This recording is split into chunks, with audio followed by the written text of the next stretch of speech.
All right, let's recap Tuesday. So we still got a little bit of time left in the day here as we're kind of rounding out. I don't expect this to change a whole lot. So yesterday the markets were closed in the U.S., so Monday was just kind of a quiet day. And Tuesday then we kind of expected it to react like a Monday. So let's just kind of look to see what happened here. So you can see that as we came into the shift in the market, we did get a change here, and the market continued to run up. I know I saw a lot of news excitement in just the spaces that are out there that people always are talking about. You always got to be careful because TA wasn't saying that this was necessarily going to just continue to run up, but the possibility was there. And we always say the Monday's kind of a false move day, and that's kind of what you saw here, this move up, and then we just came back down.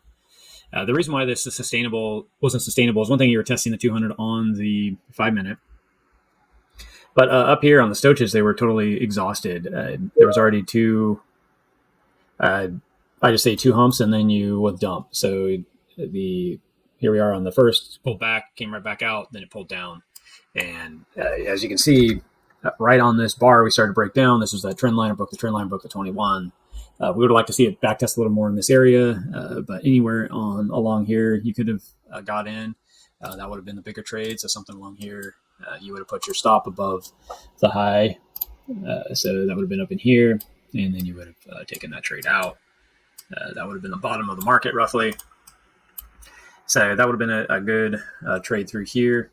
Now, the one thing you can do is, the reason why I have this vertical line here marked is this is when the stochastics broke back in on the 15 minutes. Let's see, if I move back 15 minutes, we're still not in there quite yet. This would be the breakdown that we're looking for. So if you take that back in time, go into the 5-minute on this, we're looking for it to break the MACD. And I'm going to go ahead and double click in the space and open it up. And you can see that it did break the MACD right here. So that would be the criteria that break the MACD. Now we're going to go into the 1 minute on the same time frame. And let's go back and take a look at this on the 1 minute back here. So this is that same time frame. And what are we looking for is a breakdown with the 21 and the 200. And I like to use the moving averages and help it create patterns in the chart. So you can see that this has a downwards angle here, and this is kind of an upwards angle, and they're going to cross, and this would be driving this down. So right here is the 15-minute when it was down in the stochastics. And this is where the 5-minute crossed on the MACD. So we have two of the criteria met now. And what we'd be looking for is this to break, backtest the 21 or backtest the 200. It could backtest either one, and then we'd see it go. And I'm going to go ahead and zoom this a little tighter here. This is the trade that I was showing you on the 15-minute. And you can see you got in right here. So if you did take this back test after it broke, the 21 broke the 200 right here, we said we went ahead and let it go down, and it back test the 21. So that would have been your entry. Where the MACD crossed, I always go back to the highest point, which again would be, you can go right here up to even the higher point. Either one of these would work. And this would be the trade off the 1 minute. Now, if you did take this with a perfect backtest, let's say we're a little not quite as aggressive. You took it down, set yourself up for a 3-to-1. That would have been hit, in this case, right down here at the bottom here. So that would have been the trade for the day again. So that's just different ways to use the 15 and get into trades. This trade, I know a lot of noise out there right now saying that there's not a lot of options on the market. It's hard to trade. This is what we're looking for, though, is this kind of stuff in the market, little movements for us to take profits. Now let's go back out to the 15 and let's zoom out a little bit. So the rule applied for when we were shorting. So let's take this line here and look for the same thing. So we have it. This is when it crossed through. So that's that candle right here. Let's go down into the 5-minute. And we'd be looking for the MACD to cross. So I'm going to go ahead and open this up. You can see the MACD did cross over into the fast moving average over top of the slow moving average. So we got that cross. So let's go into the 1 minute and see if we got the MACD crossing the 200 and see if there was a potential trade there for us. So you can see here's your 15. This is your 5-minute crossing. They're basically right on top of each other. And then right here, you did have your 21 cross through, this is your MACD cross because we're going bullish, not bearish. This is the bearish signal. That's the bullish signal. So there's a cross. And then we had the 21 crossed the 200 here on the 1 minute. So that would be the signal. The hard thing about this is we were looking for a back test. It kind of broke down in this area. So what I would be looking for it to do is to recover after it lost the 200. And let's see if it holds. The other thing is that you could have said, okay, well, when it crosses above the 200, I'm going to take this. So let's just say we did that. We're going to take the MACD cross on the 5 minute, and we're going to go to the lowest point, which is right here.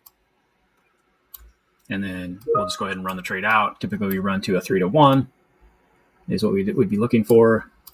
And as you can see, this trade, it did break down, but it never came and took out the lower low. So this is basically running up now. And now we're looking at it right here. So let's go out to our 5 minute. And this would be from the 15. So this really is this trade right here that we got in right here. And we're going to watch this run up. So the 5 minute did come back and retest, on its 21 and did push out. It did reject right here on its 200. So that is a red flag that are we going to create a bull flag now on the 15 or the 5 minute. We got it on the 1 minute. Now we're going to get it on the 5 minute. So let's take a look here. If I'm drawing, basically I'm just following the 21 and the 200 to create a flag. You can use price action, but I like to use the moving averages and create flags. And if you wanted to, you could take this and say, okay, well, there's my current pattern that's going on. And this right here is actually down doing this right now. You could call that as a breakout, but I really wanted to break this 200. So this is what I'm really looking for. And then let's take this area to this area. And right now we're looking for this to break up and take out the original top here. So you'd be, a lot of people talk about this, a cup and handle. We'd see a pullback again and then a run. So that's kind of what this looks like as a setup right now. This trade looks like it's pretty strong to keep moving up that you're currently in if you took it. So if you're looking for these opportunities in the market, you don't really care what's going on. This is little movement, if you want to say, but it does have movement, and that's all you really need to take trades and find opportunity. The bigger trades or the stronger trades are obviously in the 15 minute, and the 15 minute is what we've looked for in the past. So I would have looked for a bigger dump in this if this actually broke down just strong back test through here, and then I would have looked for this to actually draw down a little bit farther. But in this case, it's the same way. So if this breaks back down, which we could see that based on what we were just talking about, this is creating. I have this drawn already on here. So this is, I can see this 21 coming in and going along here. The same pattern we could draw on the 200. This is on the 15. So we could see this kind of pattern being formed. And all I'm doing is just kind of mimicking the 200 line and kind of how it looks like it's going to set up. And then I'm thinking about this line setting up using this current 2 points of the bodies on the candles and seeing if this 21 will match it. And we'd be looking for this to create the bull flag in here. So we'll have to see, and something like this for a breakout. So it looks like it up to 98 if it did break out. So that is stuff to look for. And opportunity, just kind of thinking ahead. This is going to take obviously a little ways to pan out, but we'll kind of watch to see if these things start to line up and create some bullish tendencies, or if they start to break down. We can go from there. But that was the opportunity for the day. Just want to point it out and show you kind of what's going on. And thank you very much. Like and subscribe. We do put out the daily videos and just recapping the day, and just to help you kind of see results in the market, and hopefully to just make your experience in the charts that much better. We'll see you in the next one.